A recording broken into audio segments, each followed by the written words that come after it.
losing my cool here. No, I'm not. I'm fine. That's right. All right. Well, we're live on this end here. Hi, guys. Yankee News. Working here with Jason, the emerging powerhouse called Common Sense News and Entertainment. And yeah, we got a few things to go through tonight. Same thing on Facebook as we go live right now. Welcome all Facebook people. And here we are. It is Common Sense News and Entertainment once again in another joint venture, improving every day, technologically soon too, with Cor Rodnowski and Yankee T News. Right. Here once again on it is a beautiful day, Friday, June 26th, 2026. So we got a lot to talk about today. Yes. And we're going to get a little philosophical here to begin with and break down the population here with Cor. So let's take us away. Yeah. So there's a connection that I want to establish. First, I need to go back. All right. We'll just introduce the chart and then I'll get to the other part. There's this thing called the 5 Laws of Stupidity. It was developed by an Italian sociologist named Ciprioli, I think. In any event, he's kind of cynical, but you realize that he's right. Stupidity can occur. One rule is stupidity can occur everywhere. There are more stupid people than you realize. You have to put special effort in to prevent stupid people from causing harm. And I'm trying to remember the other 2 laws, but they're kind of related to this diagram. Meantime, over in this corner, the topics that I put up are Democrats Panic, CommunistsSmile, and RabidAyatollahDogs. So on the last one, Jesse Kelly tonight on the radio used a wonderful metaphor to describe the struggles that President Trump is having right now with the Ayatollahs. And I would say that in all 3 cases here, Democrats, communists, and Ayatollahs, we've got an underlying common theme. And that ex-wives go right here. Where's that? What? You're talking about the hot crazy matrix? What are you talking about? No, the ex-wives go under bandits. Oh, okay. You could be right about that. Yeah, so benefits. What you're suggesting is only about a quarter of the quadrant is really a viable, functioning part of a civilization that it should be. Well, I mean, I boil this down to just individual relationships. Okay, yes, you can take groups and how they treat each other. I mean, especially under bandits, lots of places to go. I was just reading this article about all the different ways in which unions are corrupt and steal money from their members. Mm-hmm. And that continues to this day. And one no better at this than the Connecticut Teachers Union.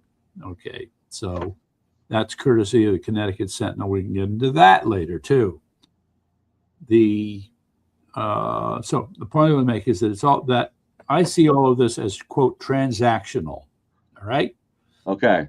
You know, you and I are transacting in a conversation here, and that I'm just going to interrupt you for a second because I just made a technological breakthrough for the show. Oh, what's that? Yeah, I'm sitting here because one of the problems is that your voice isn't quite loud enough on my feed for Facebook. You can hear it, but it's not quite loud enough to really be good. So you turned up the volume. My computer volume only goes up so high, so I thought I was stuck. And then I was sitting here listening to you, and I looked down at because my monitor is a TV remote, and I realized that, you know what? What if I turn up the volume on the TV? Ta-da! Ta-da! Duh! It's a duh. But now you're really loud. So, okay, keep going. Sorry, go ahead. This is great. All right. Now you feel better. Good. All right. So this, I think, is the most succinct breakdown of transactional relationships. And I look at this in terms of, I'm just give you some specific examples where in your relationship with Melissa, can you say you're in the upper right quadrant? If you're personal here, okay, upper right quadrant. Would you say we are both up in the upper right quadrant? Yes. So that is what you call a win-win relationship. Whatever the transaction is, she would benefit and you would benefit. All right. I think that's generally true. Yes. All right. But maybe there's some time having a disagreement or having problems figuring something out. I'll get in trouble for the word generally, though. So you, in this case, would lose while she gains. All right. Mm-hmm. So that's what helpless refers to. You're helpless. You can't make whatever is work, but she still benefits from it. Like my injured foot, for instance. I'm helpless. Well, She's nursing me back to health with it. Okay. So right now I'm benefiting from that. Okay. No, that doesn't quite fit, does it? Not quite. The point is that, I mean, you're benefiting because she's nurturing you, but right. In the case of helpless, let's see. Let's no, think. All it is two intelligent people coming together, working together. It really doesn't go into the other quadrants. Well, helpless. For better or for worse, for sickness and health, right? That's kind of the idea. Somebody keeps coming to you for money, so you keep helping them out, and they never pay you back. Oh, okay. And you're helpless in a way because you keep giving them money. You don't stop. Just And if it isn't money, it's giving them your time, and there's no they don't pay you back in any sense. Okay. Mm-hmm. The stupid quadrant, okay, is where you do something stupid and somebody else is a part of it, and you lose and they lose as a result. Mm-hmm. So if we never make any money with CSNE, I think we can put ourselves in the stupid quadrant. Luckily, we're not there. Yeah. Okay. And then in the bandit category, of course, you as the one who's initiating the transaction, you make out like a bandit, but the other person loses. So in a sense, the bandit quadrant is kind of like the flip side of the helpless quadrant. It's sort of the criminal element, really. Well, as they suggest. I mean, it's where evil lies. Yes, generally. This is where you see it most often, and I think that's fair to say. So, I did bring up the teachers' unions. All right, right there, the bandits. And so, yes, but let me suggest another one. The teachers who are members of the union pay their union dues every year. Do they get any benefit for it? The argument is that you have a group of people who are going to argue for them when contract renegotiation comes. But what if they fail in that regard? Mm-hmm. And then that I'm tempted to apply the helpless model to that situation. Well, I would say that teachers benefit on a personal level from being in a union, but they don't benefit from a professional level. They're just that's the way I look at it, the way it looks to me. No, that would be true too. Yes. So, right. So now I want to talk this is almost an experiment. I want to see if I can make this fit here somehow. You've got, what do I want to say here? The point has been made. Again, Jesse Kelly brought this up tonight on the radio, that with everything that's going on with the Democrats, there is a looming storm over the horizon. And that looming storm over which they are developing a panic is the 2030 census. Mm-hmm. Any guesses as to why? Because of well, let me put it this way. We've done a lot to clean up, even though we haven't gone as far as we'd liked. The deportation of illegals is the number one reason, I would say. Hundreds of thousands have been deported and more. I think we might be into the million area at this point. I know it's not all of the illegals that have come, but it's enough to tip a lot of close elections. A lot of those people will not be there to cast Democrat votes. So I think that's pretty main thing. Right. So the first problem is that there has been extensive migration from the blue states to the red states. And the gerrymandering thing as well. Well, yes. Okay. So that's hurt them. But the loss of voters in the blue states will hurt them even more because migration into red states. Because all those voters now they're not in the blue states, and they're going to lose representative districts. Connecticut used to have, I think, 6 or 7. We had 6 when I was younger. Now we have 5. Right, because we lost population. But doesn't that now, while that helps purpleize blue states, if you will, does it not also purpleize red states, though? If we have thousands and thousands of liberals moving into Texas and Tennessee and places like that, in Florida, that's going to have a counter effect, I would think, a little bit. Well, so we may have more districts that are being, painted red, but are those districts going to be as red as we want them to be? Certainly not as red as we want them to be. I would like to think that in the fullness of time, people will sort of appreciate conservative values and begin as they live under it more. Correct. Yeah, The World. I want to just mention the World Cup soccer tournament going on in the United States right now. Yes. I saw an interesting clip on Fox. I saw another one actually online about how there are thousands of people coming here to visit from various countries around the world, many of them of which do not have benevolent governments like we do. Yes.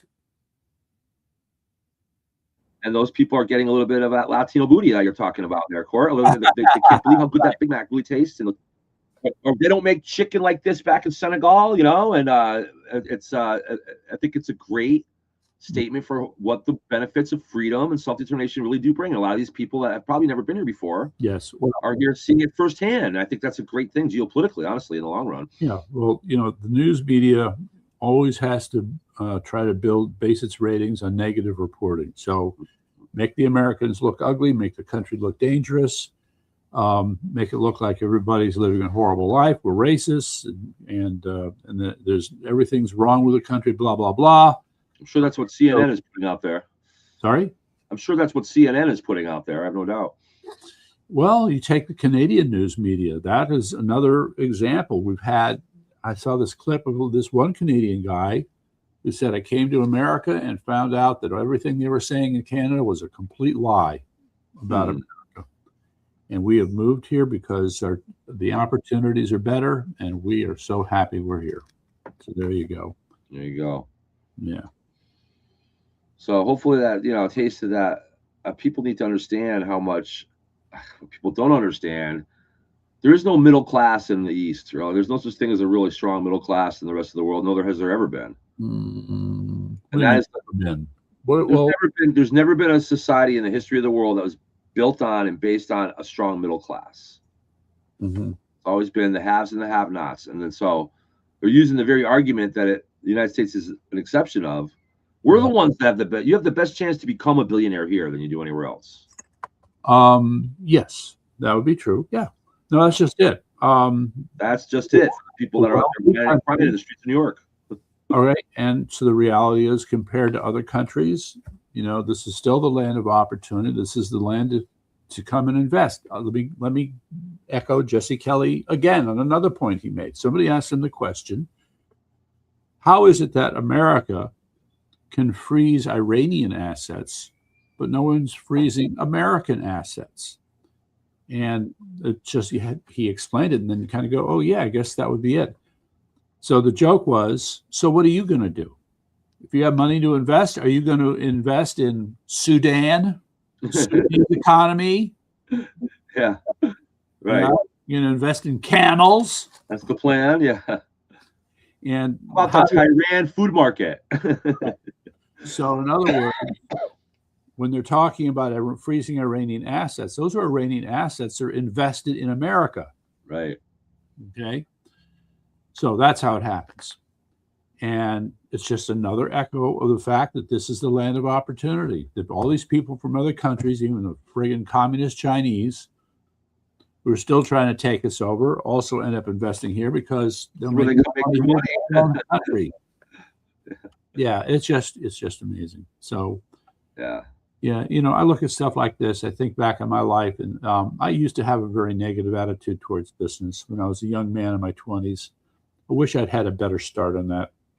I get that. Yeah, I agree. I didn't start my business till I was 45. So yeah, so we're a victim of our miseducation in that regard. So anyway, so this is an important point, and is about the Democrats panicking. And what we're going to see them is become more and more desperate, which means they're going to tell bigger and bigger lies. Mm-hmm. And the thing that gets weird here, all right, which was why I have the next topic, which is Communists Smile. So we know about that guy on your chart. Yeah, it's stupid.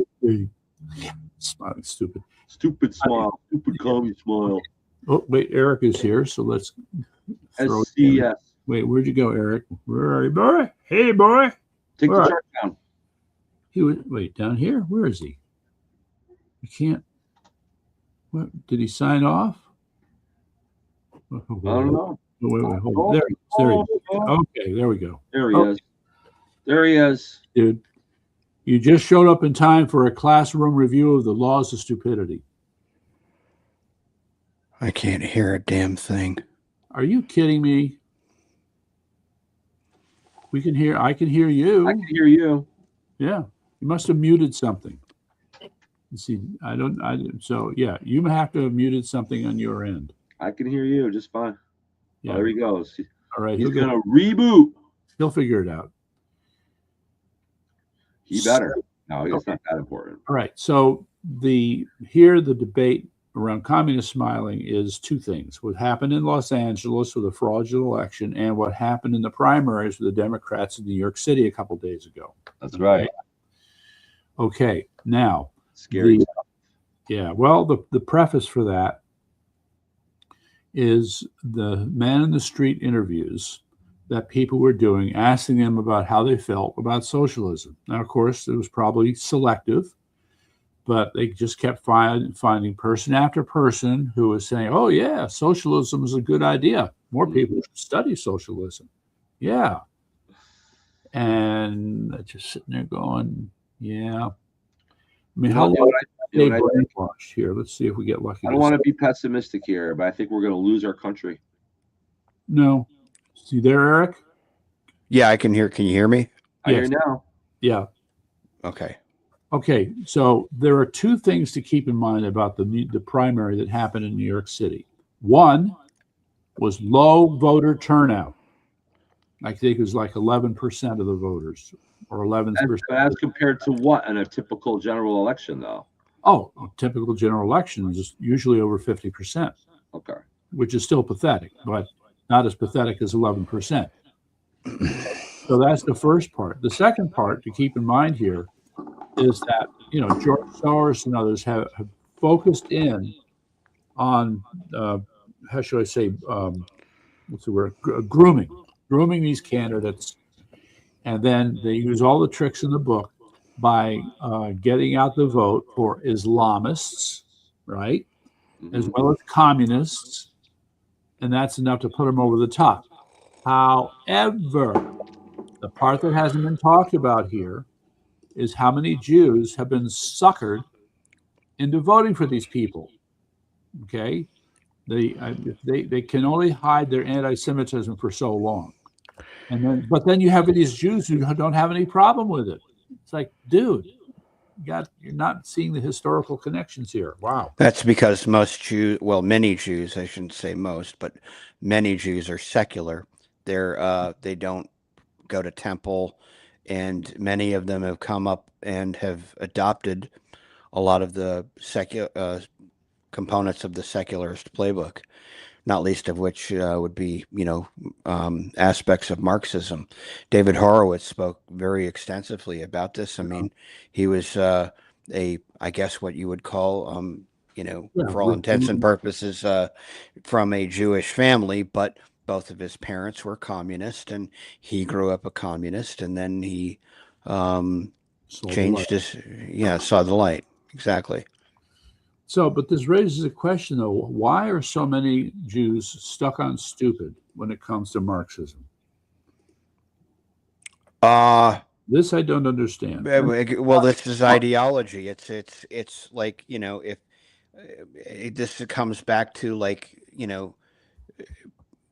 you have to fill a void somehow. I mean, you have to have some kind of belief system. You just, if they're not brought up in Judaism, or they're brought up absent, religion, or I guess what in the conventional sense we would call religion, you have to replace that with something. Mm-hmm. And so many people gravitate towards science, the sciences, and the study of medicine and banking industry, the education, industrial complex. Right. So there's plenty of other avenues for people to pursue. They still come back to what is essentially this oppressor-oppressed model for social organization. okay, aka Marxism.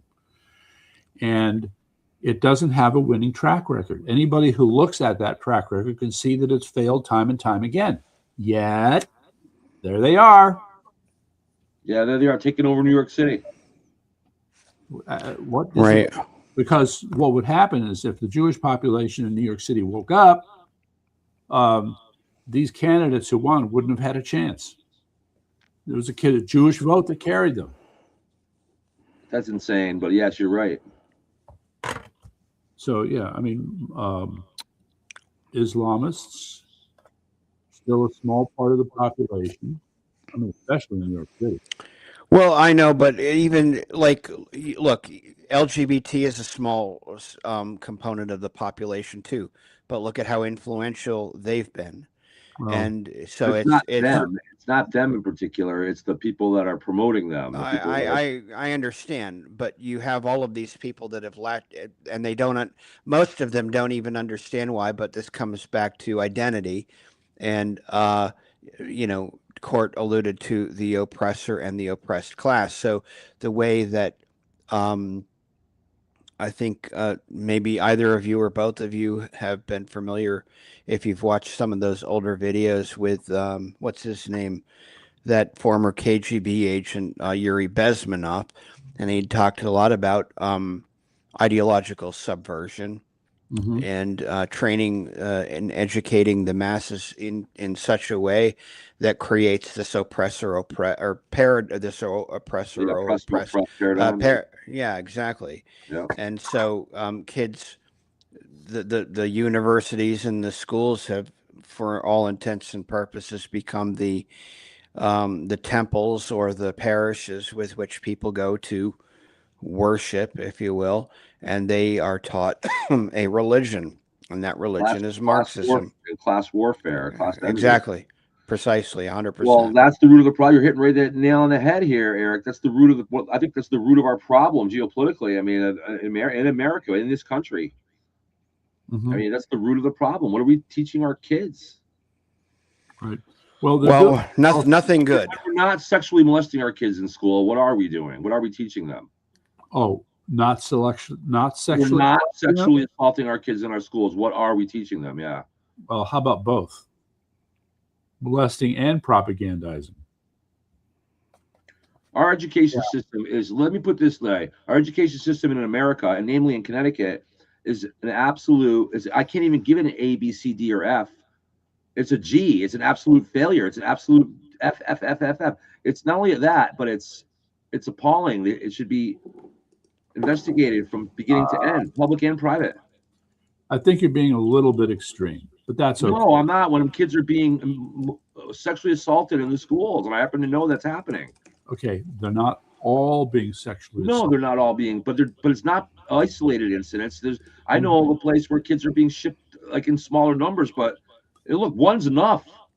Of course. Taking them off the campus and they're bringing them to private homes and they're exploiting them on the internet, man. Okay. Right here in Connecticut. Now, hold on.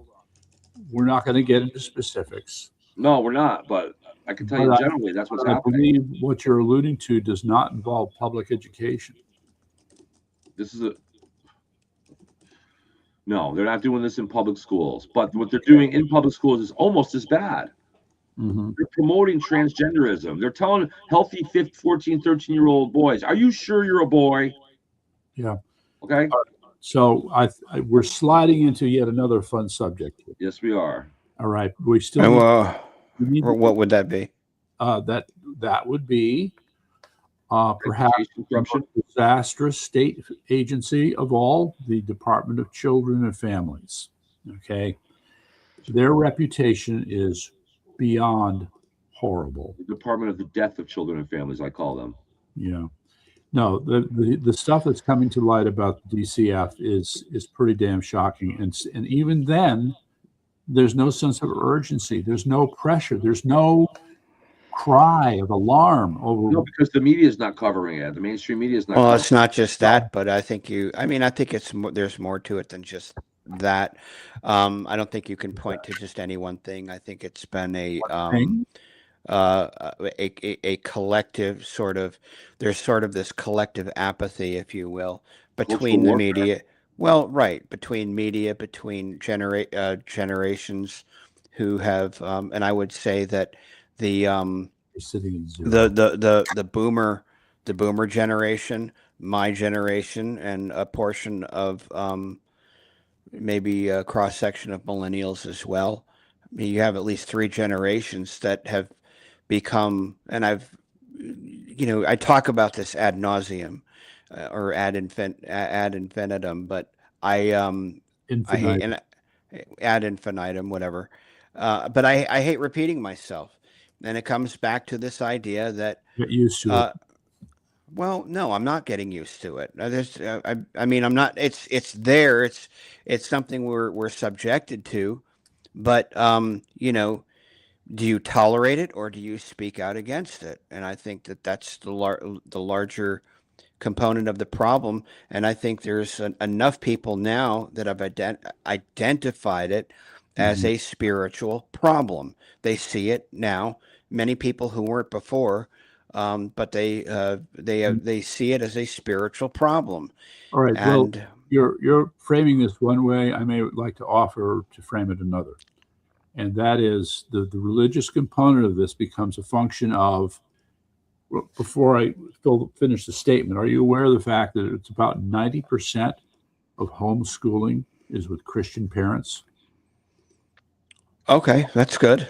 All right. So they're the first who are so offended at what's happening in our public school system. Sure. And so, hey, guess what? The state is targeting Christian families by going back to homeschooling. Yeah, shocker. Okay, so let's look at the distinction you're making with respect to religion in this context because it's more real and immediate.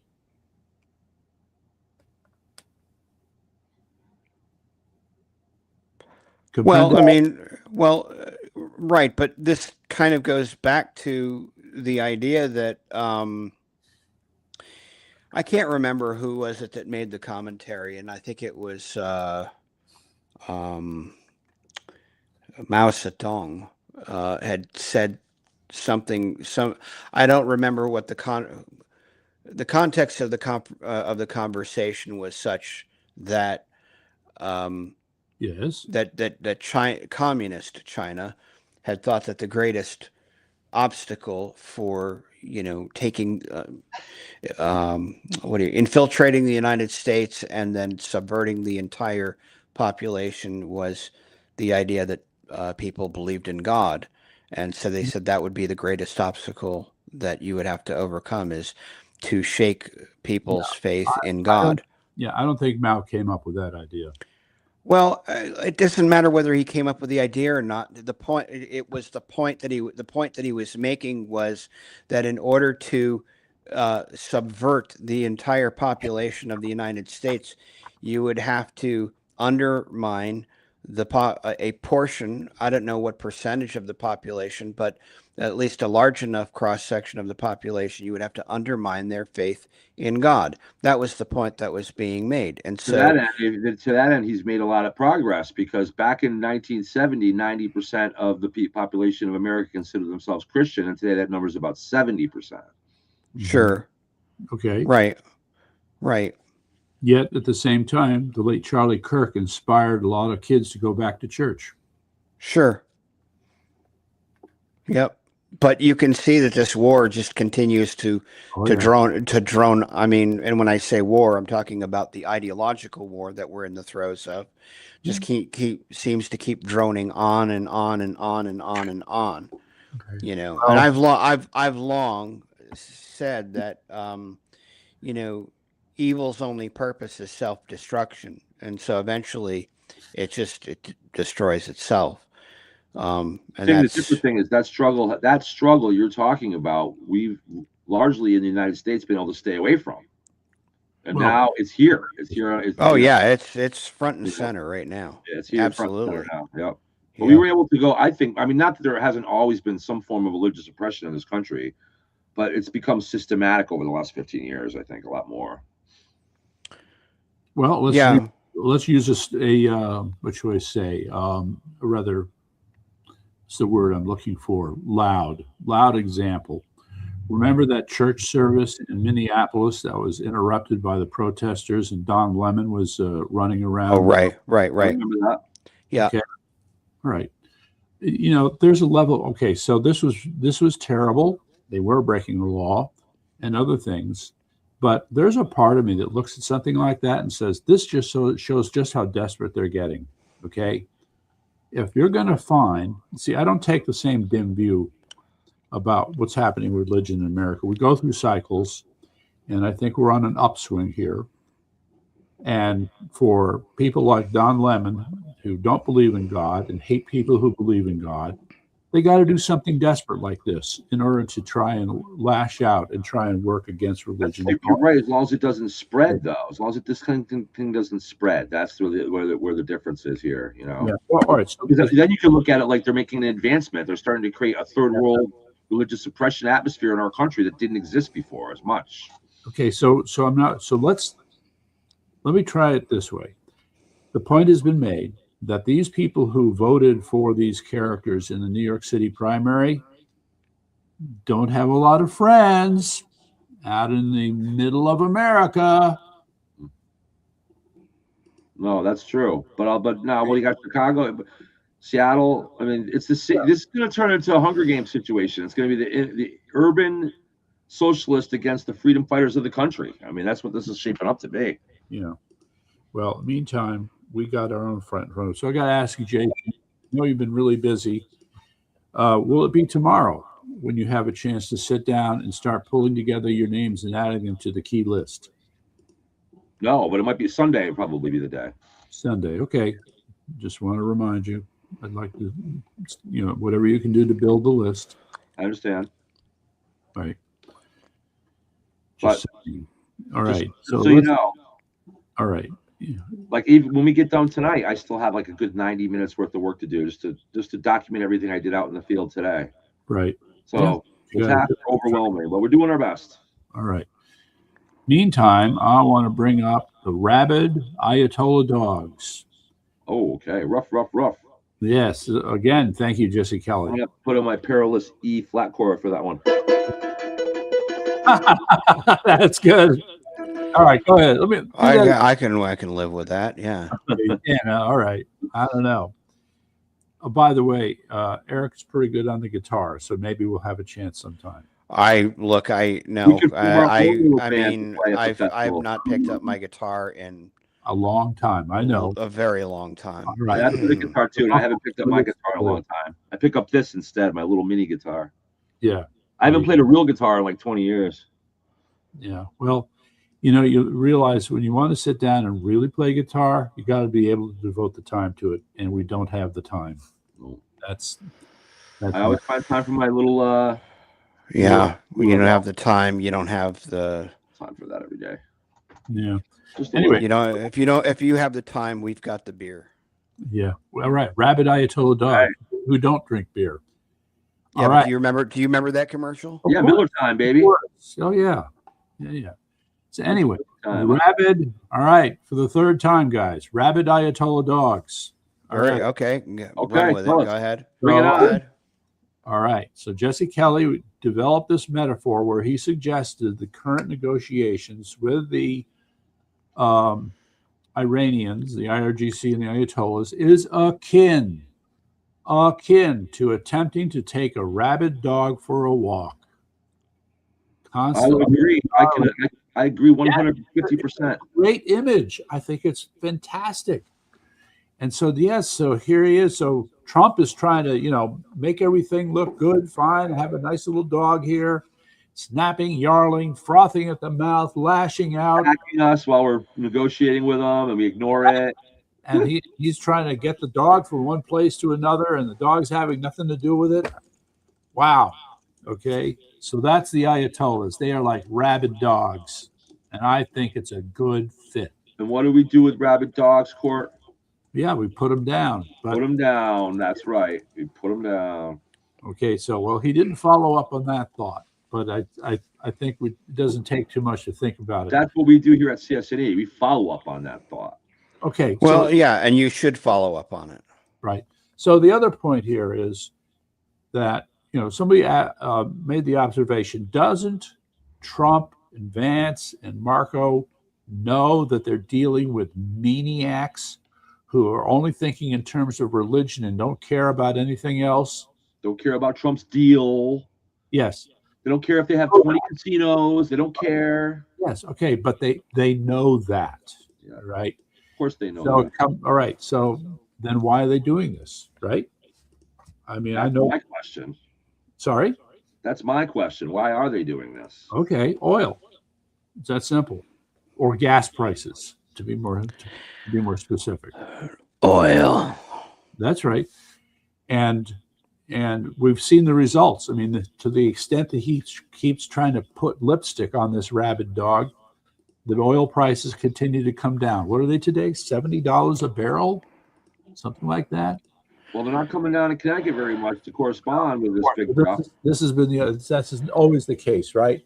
Yeah. The price will come down. I mean, how should I say it? The wholesale price comes down. I think you got to wait about I think 2 or 3 days. It's like or more. Well, it didn't take them long to bring him up when things started up. Well, that's exactly their role. That's their version. Well, look, if Trump and Rubio and Hegseth are worried about oil prices, if that's their biggest priority, then we're all screwed, I guess. No, it's not, because there is every reason to believe that low information voters who just look at the price of gas at the pump and decide that's how they're going to vote present a threat to the Republicans for the midterm elections. I would say that's the operative belief. Well, that makes sense to me. Okay, then so this explains. Are you saying that we're going to have a Christmas bombing that's going to blow up the mullahs once and for all after the election? Well, consider the following. President Trump has been the soul of diplomacy, all right, for the most part. When the Ayatollahs misbehave, he lets them know. And so now we had to bomb them for the drone attack on that Singapore ship. Mm-hmm. Okay, well, that kind of stuff is going to go on. Well, now we're just bitch slapping each other, and what good does that do anybody? Okay, well, so long as we can keep up the bitch slapping until after November, then I think we'll have a chance. And what I'm trying to suggest here is that the degree to which President Trump wants to exact revenge is growing with each day with these people. Okay, I hope so. If I look at it from, I took an analogy of this situation with Iran, at least the latest chapter of it in this last 6 months or so, and I akin it to a high school bully, right? So the high school bully's going around bullying everybody. So finally, the hero kid goes up to the bully, which is Iran, and jacks him up against the locker, right? Yeah. So that's enough of this bullying. You ain't gonna bully people anymore. And what the guy up against the locker does is grabs the hero's ear. Yes. Straight to Hormuz. And goes like this. The guy's like, "Hey, look at my ear, man." Yes. And we're like, and so now we're having this thing. Oh, how are we going to open the Strait of Hormuz? Something that was open before this started. So I look at this as a setback, as a losing end in this struggle, right? Why are we now struggling? I didn't think he was going to grab my ear like this. Okay. Well, I have something to dispel your pessimism. Well, I know it's opened up lately. I get that, but there's still attacks going on. Well, there was an announcement from one of the major shipping companies that said their current risk assessment is that they are willing to take chances they weren't willing to take before to get ships through the strait. Okay, that's good. All right, so they're open up over there. But again, so maybe the ear grip is loosening up a little bit. Yeah. The point is, yeah. We weren't supposed to have somebody grabbing our ear in the middle of this. The whole thing has not turned out as expected. That's my point. It's not been a decisive victory like it should be. Well, that's just it. So led me to believe this. All right. Somebody got Trump's ear. Yeah. Part of your ability to lead is based upon your ability to adapt to new situations. When you're faced with a crisis. Oops, that didn't work out very well. Well, I never thought it would be easy. I never thought it would be easy. So. Yeah. Anyway, so speaking of not being easy, the other thing I wanted to bring up, Jason, is that all right, one, one. Let's get the administrative stuff taken care of for CSNE. We're kind of stumbling along here. Take this take this fourth thing down so we can put ourselves back up here a little bit. Okay? All right. And yes, you're right. No, we're not slowing down. We're waiting for we're just waiting for my key administrative assistant Gabby to get through with her project, but she's not through. She'll be here on Wednesday. You want to come here on Wednesday and meet with her and I? At noon, I believe it is. On Wednesday? Wednesday the 1st, yeah. I have to check. My calendar's not in front of me. I'll have to check. You don't have to come. If you can, we'd love to have you. If you don't have to, because it's really going to be all about technology and setting. Well, you probably would want to be here for that. Like I know nothing about technology. And I'm going to have my subscription to StreamYard set up by then, and the other subscriptions set up by then. So yeah, well, maybe starting with July 1st that we're going to have a more. I would like to tie you down in a chair. Please don't. And if Eric has the time, I want him to lecture you on OBS. And what was the other one, Eric? Riverside, was it? Well, Riverside is kind of a go-between, but Riverside is a very useful tool because it provides you with full transcripts of, an entire, live cast or whatever. But it also allows you to sort of do a lot of things like post-production, which neither StreamYard or OBS are tailored to. Okay. But yeah, so right, Riverside's very cool. Riverside can also create like thumbnails, for your YouTube videos and stuff like that. So that's pretty cool. I also thought of a talk to a while back, iHeartRadio. What about them? iHeartRadio is a place where you could set up your own radio station, and it would be audio, I think, at first, but we could do our simulcast, our stuff on iHeartRadio as well. Have you looked at that? Okay. Oh no, I haven't actually. No. All right. I looked at it last year when I first got involved, and it's pretty cool. I had it written down in my notes. So I just came across it today. Okay. I mean, the cautionary note might be, to Eric's point, that depending upon the platform, you're going to have either a limited set or a more extensive range of features and capabilities to work with. Mm-hmm. So, in my mind, if for example, with website platforms, Wix versus GoDaddy is much more complex, features many more things. Wix, while it has a lot, is still limited compared to GoDaddy. Mm-hmm. Right? So is iHeartRadio with these audio capabilities going to be more like Wix or more like GoDaddy? I don't know the answer to that. Yeah, well, neither do I, but I'm just raising it. So, but it's a cool idea. We definitely got to check it out. Sure. There's an audio side to consider. But just to ask the question, Eric, I mean, what if we took something like what we're doing here and we just rendered it in audio? Did the video, it's done. Now take this and just use the audio separately. Sure, you can do all that. Okay, so I mean, the app that I built, because this is being recorded on YouTube, I can just go back to the YouTube video, download this entire video, and just have it audio only if I want. For example, right? So, and then, but so it's audio only, but now. Well, eventually the CSNE News Network, but CSNE Radio. Right. Well, the question becomes, is there more of a ready audience for what we're doing that's in an audio format or in a video format?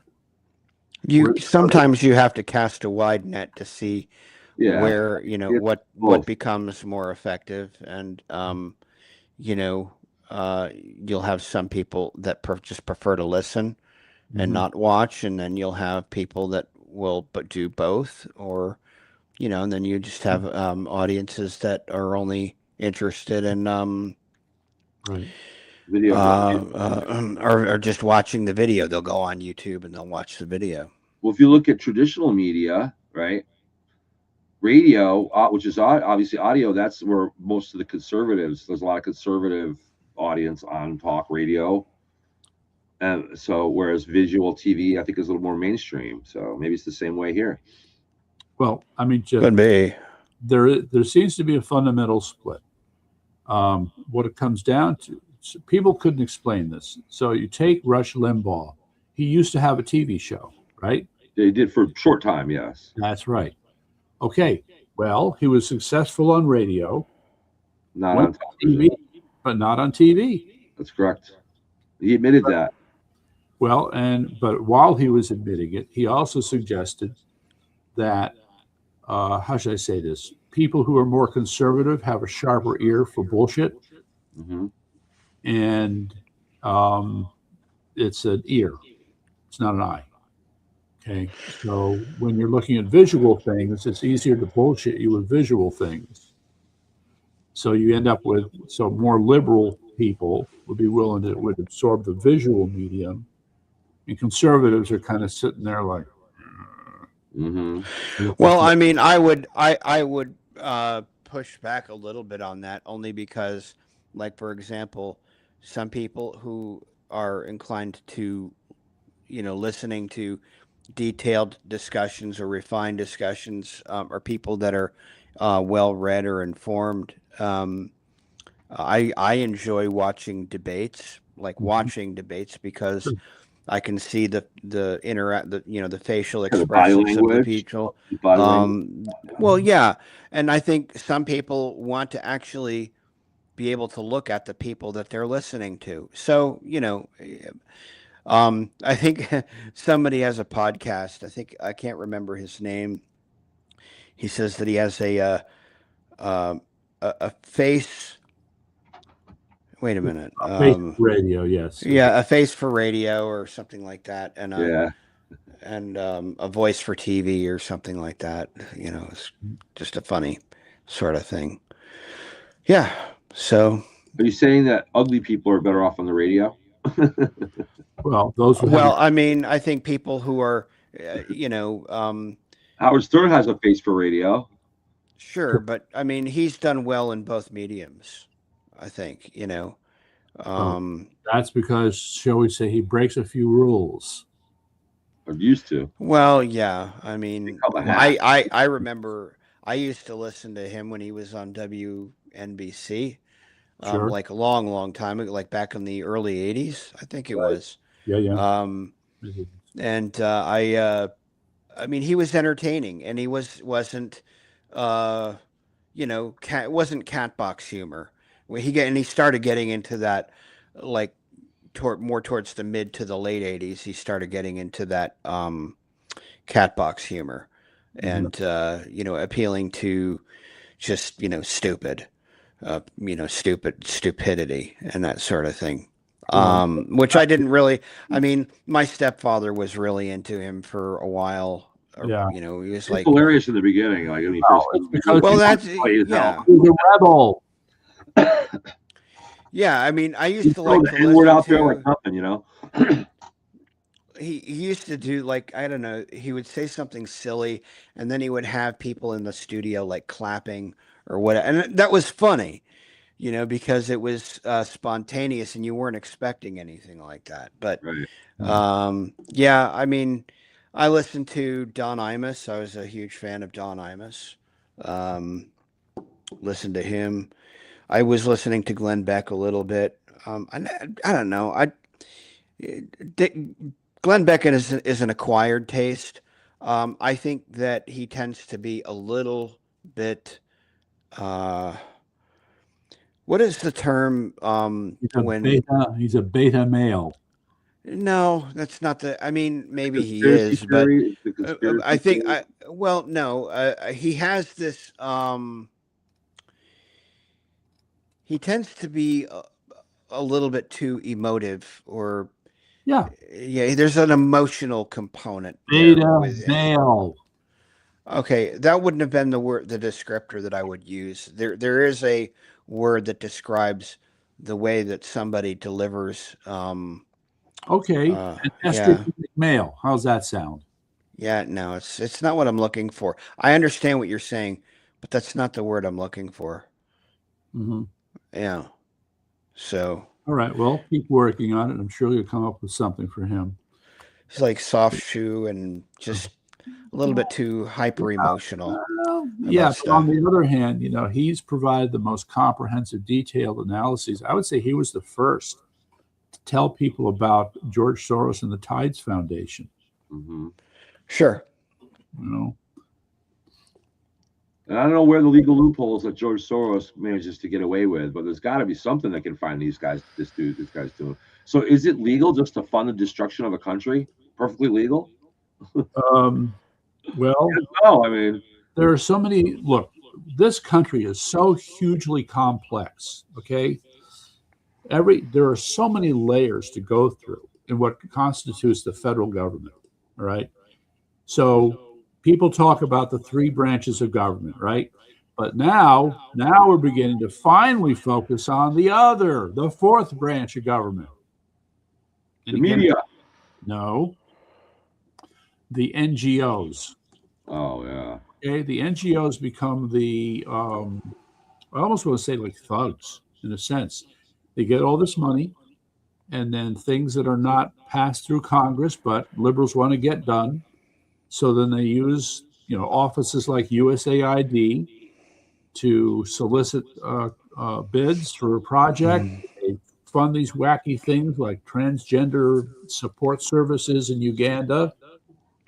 And then, they keep going, and then it gets worse. All right. So you got the ideological part of what's being done with NGOs. And now we're learning about the fraudulent part that goes with NGOs. Sure. All right. And it's huge. I mean, and the part that really bothers me is that the Department of Justice is doing all this petty prosecution of these small-time players. Mm-hmm. When they should be going after Walls, they should be going after Ellison and these other people in Minnesota who are clearly a party to it. Yeah. That's disgusting as far as hopefully they're just building. Hopefully they're building a case. Hopefully they're building a case. Well, there's how about Minnesota, where it's all Somalis committing the fraud? The only 3 or 4 people that have been arrested are like 2 or 3 of them are regular white people, American people. I mean, what? Ridiculous. Yes. It is ridiculous. It is. So I got it, but when you look at the larger picture with respect to NGOs, we looked at. So we've had this talk. I know this is a little frustrating, but I'm going to ask the question again: How many nonprofits in Connecticut? It's a big number, guys. There are approximately 25,409 tax-exempt organizations in the state.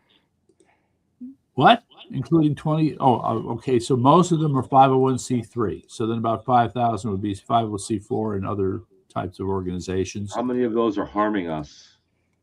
I would say most of them. Probably most of them. You got to sit there. I mean, that's a big fucking number. I mean, you got it. It's a special research project. Someone like Sam, okay, he's got other fish to fry, but someone like Sam would be the guy to sit down and do the research, to compile this stuff. You got to do FOIAs to the state of Connecticut. And I think there is an online portal that lists nonprofits in Connecticut, but it's not going to capture all 25,000 of them. Mm-mm. Okay, so you have to do some real digging to find out who the hell these people are. Now, in all fairness, some of them are doing good work. Okay, Sure. Some are honest organizations, but you gotta separate the wheat from the chaff. I used to think that it was mostly the good, but you're probably not anymore. Well, that's just it. We spent all these years just assuming, 501c3, nonprofit, a bunch of hippies, whatever. Nope. Not even close. And it's an arm. It's one of the ways they infiltrate our system, is what it is. Right. So as an example, there is a group. I think they changed the names. It's called. Starts with an A. Can't believe I'm having trouble remembering their name. Anyway, this organization, the name of which I forget, their purpose in life was to fund campaigns. I know the one you're talking about, and I can't remember the name either, but we were going to start one to rival them. Starts with an A, right? Yeah. Right. And what they did was that they juggled the use of, wait for it, because you and I had this discussion, Jason, 501c3s and 501c4s. Right. Okay? You can use the 501c4s as a nonprofit to support candidates. You can't do that with 501c3s, but by manipulating the educational aspect of 501c3s, you can pull in donations, which you then funnel to the 501c4s. Mhm. And that's what they have been doing from day one. And you know what? We can do it too. That's right. We too can play that game. It's still legal. Okay, but that's called Dear Mr. Becker, we have a request. Okay, but you have to decide you're going to do it. It's a lot of work. Paperwork is an issue. You need more than one treasurer. Just saying. Mm-hmm. Yeah. Okay. But no, Well, there's that's something that I have to decide where I'm going to put my time and resources into, and well, to your point, CSNE or there's not a lot of deciding to do here. Look, you've already made up your mind, and I'm in agreement. For profit, that's the first thing to set up. Mm-hmm. Okay, and then do all the things that can be done to help make that a success too. And then we can look at setting up a 501c3 and a 501c4. And just the point I just made, these are not mutually exclusive choices. People think, oh, do this or do that. No, you use both. Okay? That's right. All right, but it's still a big administrative pain in the ass in my mind. Nonetheless, that's how the big boys play. So Once we come out the other side of it, that's when things are really going to take off. So we get anywhere with this. And this I'm going it to always say, takes longer to build the foundation, to pour the concrete, than it does to actually build the structure. well, maybe so. But with all the things that we've been talking about, I'll tell you, it's still close to top of mind for me are these motherfuckers that make up the Department of Children and Families. All right. Oh no. These are bad people. Okay. And I'm just going to, you know what? Here, I'm going to give you a thought, Jason. I want you to take this to bed with you tonight. Good, because it's almost time. Right? Yes. All right. A certain unnamed organization may be in the spotlight soon concerning their rather abusive treatment of certain children. Yes, that might happen. Consider that practice for taking on bigger fish. Yes. Okay? You understand agree wholeheartedly. Understand me. Yes. Good. Okay. Okay. Well, I'm going to go to bed. All right. Nighty-night. You guys two can carry on without me. Okay. Jason, have a good night. Good night, y'all.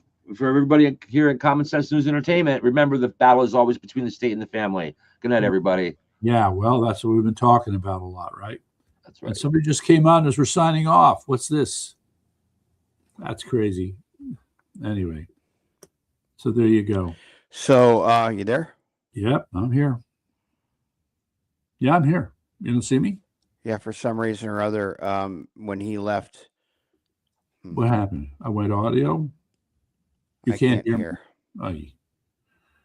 All right, well, maybe we'll just say good night. All right, crazy. Good night.